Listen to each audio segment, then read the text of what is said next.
Student, स्वागत है आपका एक और नए वीडियो में। आज हम जॉन मिल्टन की एपिक पोएम पैराडाइज लॉस्ट की बुक 1 की समरी देख रहे हैं। बुक 1 शुरू होती है एक प्रोलोग के साथ, in which Milton performs the traditional epic task of invoking the muse and stating his purpose. तो म्यूज़ एक ऐसी चीज़ या एक ऐसा इंसान होता है जो किसी भी दूसरे इंसान को इंस्पायर करता है कोई आर्ट फॉर्म क्रिएट करने के लिए, जैसे कोई पोइट्री लिखने के लिए या नॉवेल लिखने के लिए। तो कोई भी ऐसी चीज़ जो हमें इंस्पायर करती है उसे म्यूज़ कहते हैं। तो मिल्टन कहते हैं कि वो सबसे पहले अपने म्यूज़ को जगाएंगे और उस म्यूज़ के वजह से वो फिर अपनी पोएम को लिखना चालू करेंगे। तो he invokes the classical muse Urania but also refers to her as the heavenly muse.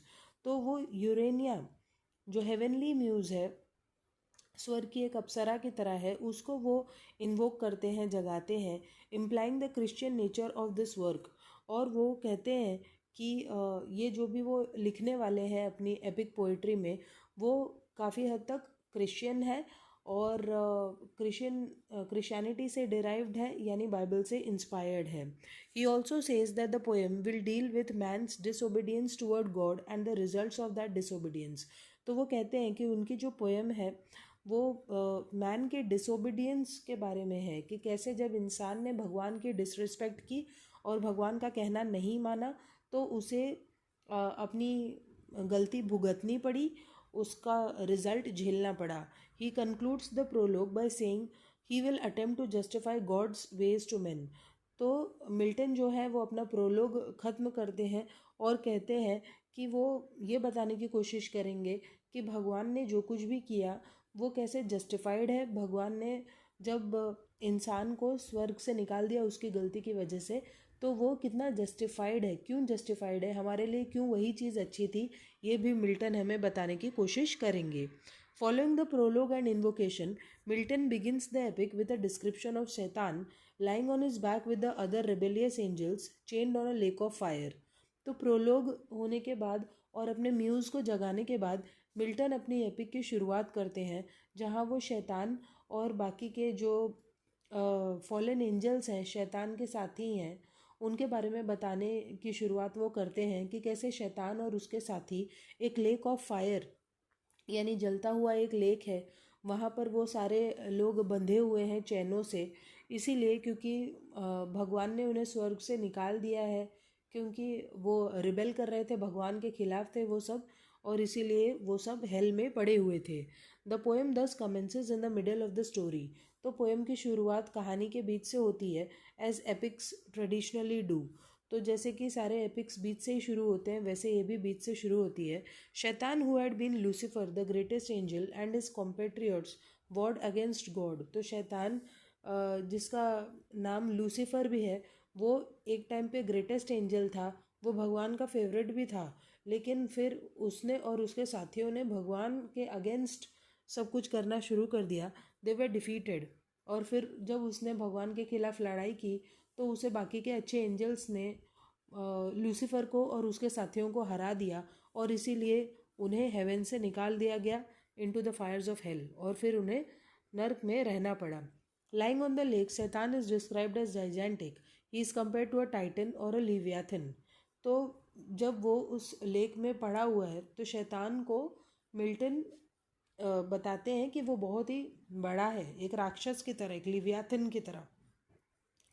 Next to शैतान लाइज बेल्ज़ेबब, शैतान सेकंड इन कमांड। तो शैतान के बगल में एक दूसरा डीमन है बेल्ज़ेबब, वो वहाँ पड़ा हुआ है।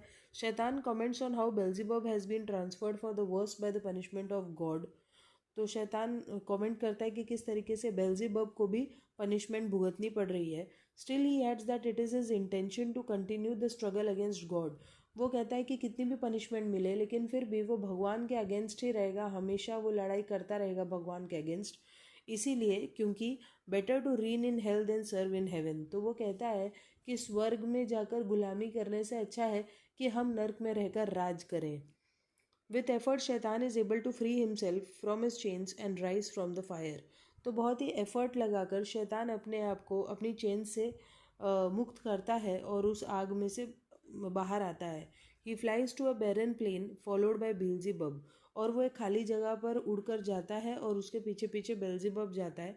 फ्रॉम द प्लेन शैतान calls the other fallen angels to join him, और उस प्लेन से वो बाकी के फॉलन एंजल्स को भी, अपने साथियों को भी बुलाता है कि आओ मेरे पास। And one by one they rise from the lake and fly to their leader, और एक एक करके वो सभी फॉलन एंजल्स लेक से निकलकर लूसीफर के पास जाते हैं, यानी शैतान के पास जाते हैं। As they come Milton is able to list the major devils that now occupy hell. तो जैसे जैसे एक एक करके वो आते हैं, मिल्टन उन सभी के नाम लेता है। Moloch, Chemos, Baalim, Ashtaroth, Astarte, Astoreth, Dagon, Rimmon, Osiris, Isis, Orus, Mammon and Belial. तो इस तरीके से वो सारे डीमंस के नाम लेता है Milton. Each devil is introduced in a formal cataloguing of demons. तो जो डेविल है उनके साथ साथ वो सारे डीमंस का नाम लेता है। These fallen angels think that they have escape from their chains through their own power, but Milton makes it clear that God alone has allowed them to do this.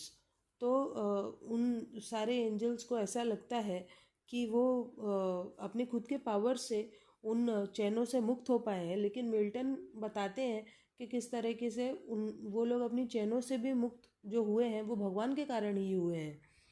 This devil army is large and impressive but also aware of its recent ignominious defeat. तो ये जो राक्षसों की जो सेना है वो काफ़ी बड़ी होती है, लेकिन उन्हें अपनी हार याद आ रही होती है कि कैसे वो लोग स्वर्ग में हार गए थे। शैतान addresses them and rallies them, तो शैतान उन सबको बुलाता है। He tells them that they still have power and that their purpose will be to oppose God. और वो कहता है कि अब भी तुम्हारे अंदर पावर है और तुम भगवान से लड़ सकते हो। Adding war then war open और अंडरस्टूड मस्ट बी रिजॉल्व, और वो कहता है कि हमें लड़ाई करते रहना होगा। This speech inspires the devil host and under Mammon's direction they immediately begin work on a capital city for their hellish empire. तो ये जो स्पीच है जो शैतान देता है, उसे इंस्पायर होके उसके सारे जो साथी हैं वो उनका एक शहर बनाना शुरू करते हैं, ताकि वहाँ से वो अपना काम स्टार्ट कर सकें फिर से भगवान को हराने का। They find mineral resources in the mountains of hell and quickly begin to construct a city. तो उन्हें अलग अलग मिनरल्स मिलते हैं नर्क में और वो एक शहर बनाने लगते हैं। Under the direction of their architect Mulciber they construct a great tower that comes to symbolise the capital of hell, Pandemonium. तो उनका जो आर्किटेक्ट होता है मूलसिबर, उसकी मदद से वो एक बहुत बड़ा टावर खड़ा करते हैं जो कि नर्क का कैपिटल होगा, जिसका नाम हो जाता है पैंडेमोनियम। पैंडेमोनियम का मतलब होता है शोर शराबा। The devil army flying this way and that is compare to a great swarm of bees. तो वो जो सारे डेविल्स काम पे लग जाते हैं उन्हें मिल्टन मक्खियों से कंपेयर करते हैं। When the work is done and the capital completed they all assemble for the first great council. तो जब ये सारा काम खत्म हो जाता है तब वो लोग अपनी सबसे पहली मीटिंग करने के लिए, सबसे पहला डिस्कशन करने के लिए वहाँ इकट्ठा होते हैं। और यहीं पर हमारी जो बुक 1 है वो ख़त्म हो जाती है। सो आई होप आपको ये समझ में आई होगी। फिर भी इससे रिलेटेड कोई डाउट्स है तो आप पूछ सकते हैं कमेंट करके। तो चलिए अब हम लोग मिलते हैं नेक्स्ट वीडियो में, तब तक के लिए बाय।